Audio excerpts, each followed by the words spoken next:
Of all the Call of Duty games, the good, the bad, the ugly, Modern Warfare 2 undoubtedly has the largest balls of the bunch, turning teenagers into terrorists, hooking Christmas noobs on painkillers, and containing enough foul language to go from an M to a G. I mean, sticks and stones may break my bones, but words be deadly, bro.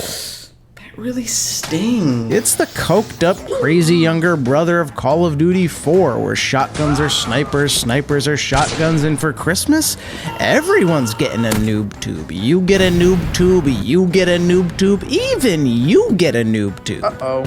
Its hold on the cultural zeitgeist remains as strong as ever. The simple declaration of 1v1 me on Rust, bro, carries as much social weight as a duel did back when people used bare arms instead of machine guns. And yet, despite all these memorable multiplayer moments, the maps, the guns, the people, the single-player story is undoubtedly the most iconic and lasting aspect of the MW2 experience. The great characters, the epic mustaches, and of course the gut-wrenching plot twists that worsened the Great Recession by giving everyone a little dose of depression. I think it all started when I became a terrorist. Go on.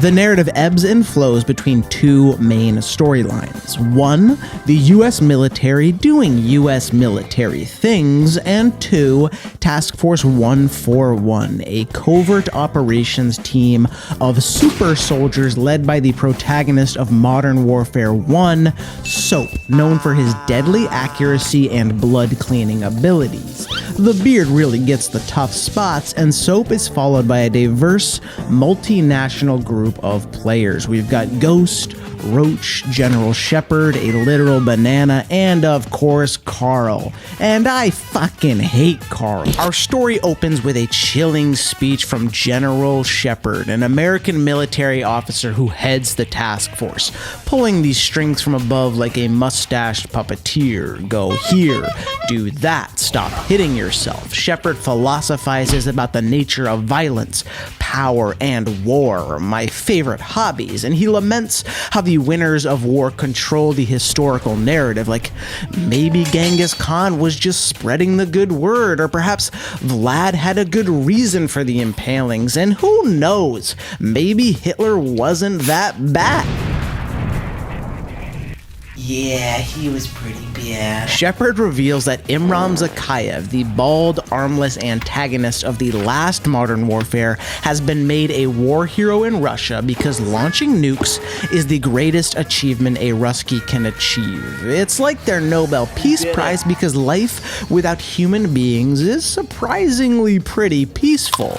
Okay, maybe not, but now we are dropping into boot camp as Joseph Allen, who is teaching the new scared recruits the basics of warfare. Locate target, shoot gun, hit wrong target, repeat. The three pillars of modern warfare. I mean, it's technically not a civilian casualty if you misclicked. Oops. And after you've been properly sorted by the difficulty hat and outed as an easy mode Hufflepuff, you are sent on your first mission, and it's a classic US military operation. We're saving the world by destroying a village full of civilians because, dude, what are you hiding under that hat? It turns out Joseph Allen is really good at murdering innocent people, and so General Shepard has an epiphany and realizes Allen is the perfect man for a very specific and very important job. And so Shepard calls him up and is all like, Hear me out. I want you to do a little terrorism. You had me at terrorism. Shepard wants Allen to go undercover and infiltrate the very same Russian ultra-nationalist organization responsible for the nuking of Shepard's men in Modern Warfare 1. They are now led by Vladimir Makarov, the most Russian name ever, and more importantly, Imram Zakhaev's successor. He's essentially evil Russian 2.0 with his two whole arms. You just can't commit that much evil with one appendage. It's science. Holding a machine gun? Impossible. Going kamikaze? Ludicrous. Forget evil. You can't even wipe your tootie, let alone open a banana. How am I gonna get my potassium? And this Makarov guy has a special plan, and yes, it does involve his two handy-dandy hands. But before we get to see the Makarov magic show, we must quickly go see Santa in the North Pole as we switch to Task Force 141's perspective, playing as Roach with your companion Soap, and not the good kind. His beard gave me tetanus. Soap and Roach are retrieving an important ACS module from a downed American satellite that was retrieved by the Russians. This module is clearly very powerful and very important because the Russians conjure a blizzard to defend it using their most advanced technology, the blood magic of Rasputin. And goddamn, I can't see shit with God's dandruff in my face. Soap and Roach retrieve the module but are caught red-handed in the red Russian cookie jar. They narrowly escape on some snowmobiles in an epic chase sequence that defies all laws of gravity, physics, and magic. You'd need like 100 human sacrifices for that jump. So unrealistic, but lucky for us, Joseph, Allen, and Makarov know exactly where to get those 100 sacrifices, and no, it's not hell, it's the airport. I mean, I'd rather be dead than stand in line at TSA. Oh, thank God. In one of the most controversial gaming moments of all time, Makarov and the boys proceed to cosplay as pest control and clear out an entire Russian airport of Mother Earth's greatest parasite people. Hashtag save the planet. They do this using big guns, big speeches, and most importantly, big crowds. But saving the Earth by sacrificing innocent lives is still kind of messed up and inconsiderate. Not only are all the Christmas flights going to be canceled and the food court closed, but the janitors are going to be on cleanup duty till like New Year's Eve. I hate my life. It turns out Makarov knew the whole time that Private Allen wasn't a Russian. I wonder what gave him away. Makarov kills Allen and lays the blood of innocents at the feet of the United States of America. Just add it to the pile. This explains the lack of speaking Russian and the cowboy hats. And with the death of Allen, our inside to Makarov is severed. And now the only route to Makarov is through his arms dealer and drug supplier Alejandro Rojas, who unsurprisingly resides in South America. I mean, drugs and guns are the South American peanut butter and jelly. Yummy. So Soap and Roach head from the Arctic to South America, swapping out coats for Speedos, snow for sunlight, and Russians for Brazilians. Oh my!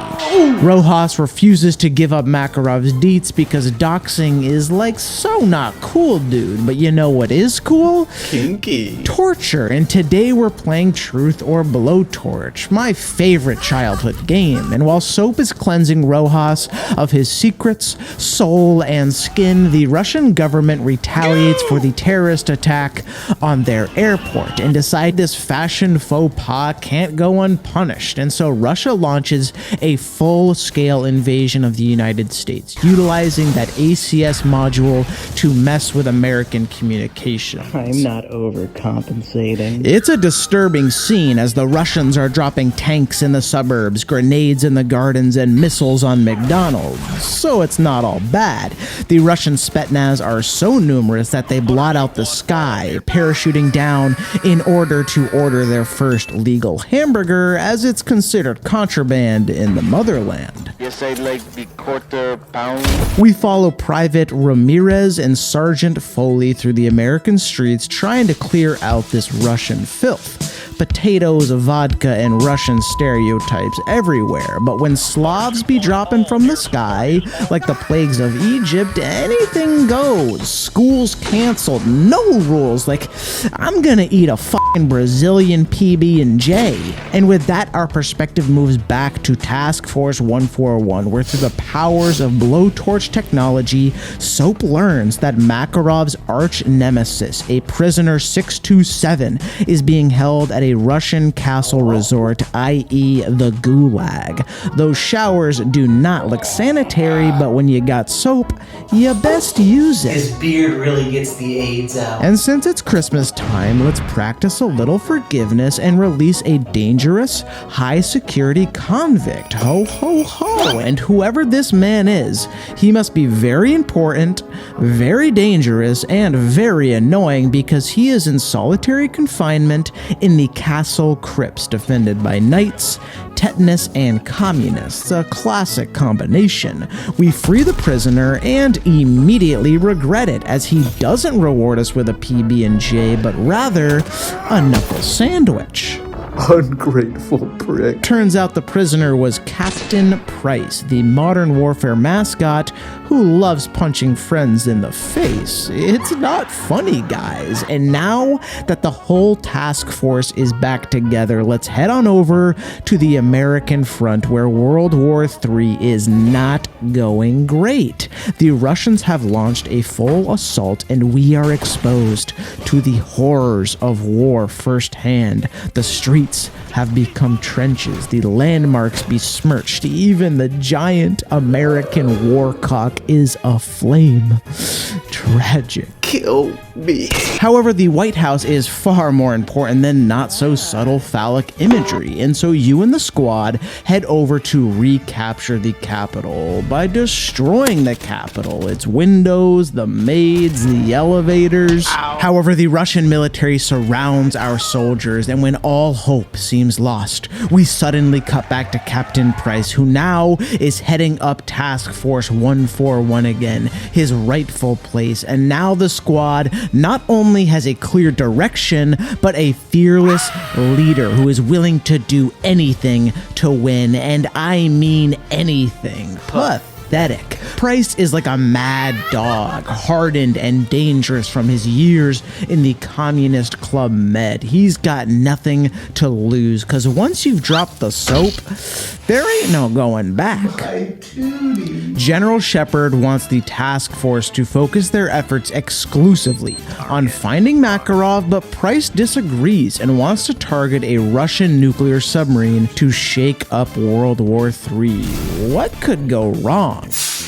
Shepard, being a general, tells Price that he isn't asking him, he is telling him, and there's a big difference. One's a request and one's an order, and you never disobey a mustached man's order. That's just a recipe for a disaster. But fortunately for Captain Price, the call suddenly and inexplicably gets disconnected, cutting Shepard off mid-order. A McDonald's classic. It's weird, yet perfect timing. Almost too perfect. Oops. So Price and the lads infiltrate the Russian submarine and launch a missile into space because fuck you, space. But the missile accidentally destroys a satellite worth more than Poland's GDP, which triggers an EMP, an electromagnetic pulse that disables all technology. Price really is a mad dog. That EMP will send people back to the Stone Age. No Instagram, no Netflix, no Tinder. Shit about to get ugly out here, dog. This EMP ends up saving our American friends in Washington, D.C. So many coincidences. The cut phone line, the EMP, an anthropomorphic banana. Let's be honest, the only explanation is God. Take that, space. This EMP gives the American squad an opening to escape the Russian army. Ramirez and Sergeant Foley recapture the White House, and with Washington, D.C. under U.S. control, the military can turn their gaze to Moscow. I still can't see anything, but that's a tale for another day, and we've got a terrorist to terrorize. Makarov will pay for making my mom take my PlayStation, and so Task Force 141 split into two groups to cover more ground. Roach and Ghost head to Makarov's safe house filled with important intel, guns, and drugs, while Price and Soap head to the Boneyard, which sadly is not what it sounds sounds like. Roach and Ghost breach the safe house, but there are no signs of Makarov. That was a lot of work, murder, and PTSD for a simple DSM report. This thing better reveal some serious truths, like the JFK assassination, 9/11, the meaning of life, something. General Shepard arrives to copy all our hard work and homework. So lame. I mean, could you at least change it a little bit? Maybe adjust the name or title? And what are you doing with that gun? In one of the most shocking betrayals in gaming history, General Shepard betrays Task Force 141, using them as pawns to retrieve the very intel that incriminated him. It turns out Shepard worked with Makarov to execute the terrorist attack on that Russian airport, creating the ultimate Russian-American sandwich. Gross. Why would he do this?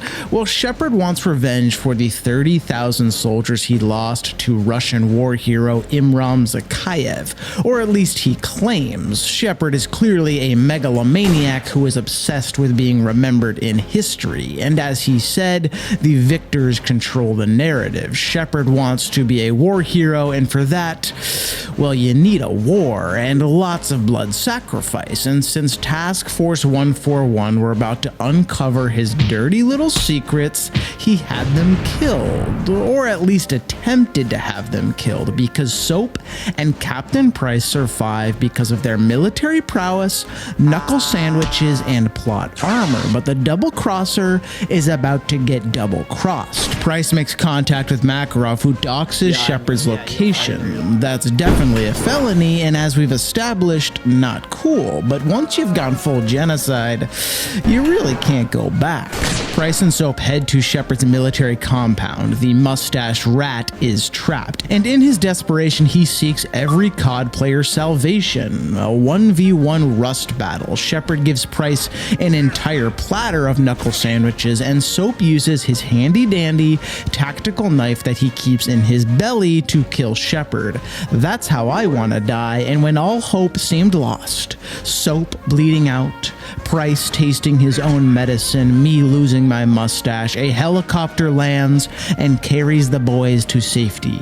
It's basically the Eagles from Lord of the Rings, and that is where our story ends. Makarov unpunished for his sins, Christmas nearly being canceled, but perhaps most tragic of all, the janitors are still cleaning that airport.